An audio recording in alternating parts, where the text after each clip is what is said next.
शुरुआत करते हैं और सबसे पहले बात प्रदेश के मुखिया की। मुख्यमंत्री विष्णुदेव साय जो कि दिल्ली दौरे पर थे और अब वो वापस लौट आए हैं। इस दौरान रायपुर लौटे सीएम विष्णुदेव साय ने ये कहा कि दिल्ली में केंद्रीय गृह मंत्री से मुलाकात हुई है। मुख्यमंत्री ने बयान देते हुए दिल्ली में हुई बैठक की तमाम जानकारियां दी। नए कानून की समीक्षा बैठक हुई जिसमें राज्य में 3 नए आपराधिक कानूनों की समीक्षा की गई है और राज्य में इन कानूनों को जल्द ही लागू किया जाएगा। साथ ही उन्होंने ये भी कहा कि छत्तीसगढ़ आदर्श राज्य बनाया जाएगा। प्रदेश के परफॉर्मेंस की शाह ने तारीफ भी की है और केंद्रीय गृह मंत्री अमित शाह के साथ जो बैठक हुई उसमें नक्सल उन्मूलन और साथ ही बस्तर के विकास पर चर्चा की गई है।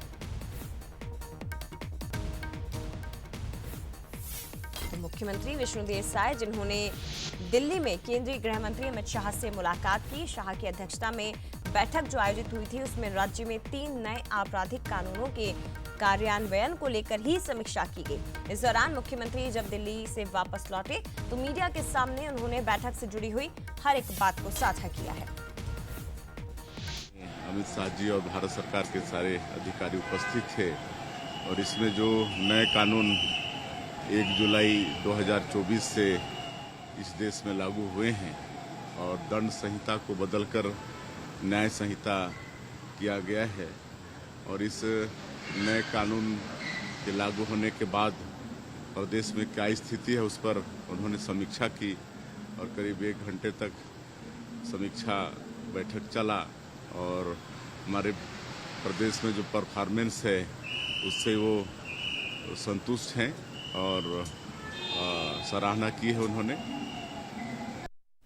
और इसी पर जानकारी लेंगे, हमारे साथ अनंत शर्मा इस वक्त लाइव जुड़ गए। अनंत, मुख्यमंत्री विष्णुदेव साय का दिल्ली दौरा, केंद्रीय गृह मंत्री अमित शाह के साथ मुलाकात और कुल मिलाकर जो बातें मीडिया के सामने मुख्यमंत्री ने रखी है, ये कहा जा सकता है कि दौरा भी काफी सफल रहा और जो बैठक में चर्चा हुई है अब उस पर आगे काम करना बाकी है।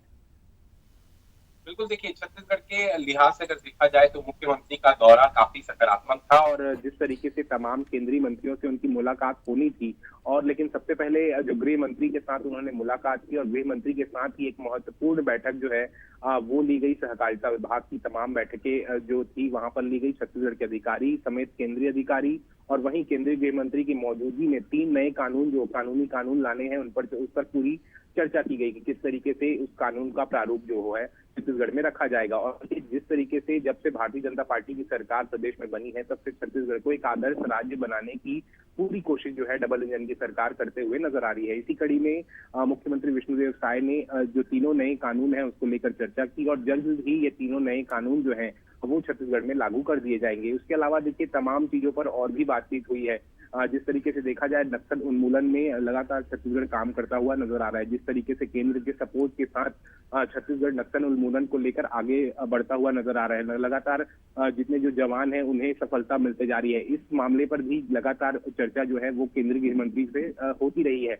लेकिन एक बार और जो एक रिपोर्ट है वो केंद्रीय गृह मंत्री को सौंपी गई है और मार्च 2026 का टारगेट जो है वो छत्तीसगढ़ हमेशा याद करते हुए नजर आ रही है। जिस तरीके से देखा जाए बीते दिनों ही एक गांव को नक्सल मुक्त जो है छत्तीसगढ़ की सरकार करा चुकी है बस्तर में। आने वाले दिनों में तमाम जो गांव है बस्तर के वो नक्सल मुक्त कैसे होंगे इसको लेकर जो है चर्चा की गई है। अधिक से अधिक जितने जो नक्सली समर्पण करते जा रहे हैं उनको लेकर किस तरीके से और योजनाएं बनाई जाए इसको लेकर जो है बातचीत की गई है और छत्तीसगढ़ में किस तरीके से केंद्रीय योजनाओं का और विकास होता जाए, लोगों तक और कैसे इसका लाभ मिले, इन सभी चीजों को लेकर जो है मुख्यमंत्री विष्णुदेव साय ने केंद्रीय गृह मंत्री अमित शाह से जो है बातचीत की है। सफल चर्चा हुई है और सफल चर्चा होने के बाद जब है छत्तीसगढ़ पहुंचते हैं मुख्यमंत्री तो तमाम इन बातों को मीडिया के सामने भी रखते हैं और जिस तरीके से लगातार जब से देखिए भारतीय जनता पार्टी की सरकार बनी है तब से केंद्रीय गृह मंत्री और वहीं पीएम मोदी खुद छत्तीसगढ़ का अध्ययन जो है वो करते हुए नजर आ रहे हैं। सभी चीजों पर बातचीत करते नजर आ रहे हैं। छत्तीसगढ़ का विकास, बस्तर का विकास जिसमें सबसे महत्वपूर्ण है अनंत, और उन सब के बीच नक्सलियों के खात्मे के साथ कैसे बस्तर के लोगों का जीवन आगे बढ़ाया जा सके, ये सबसे महत्वपूर्ण और प्राथमिकता सरकार की कुछ यही दिखाई दे रही है। फिलहाल बहुत धन्यवाद आपका तमाम जानकारी साझा करने के लिए।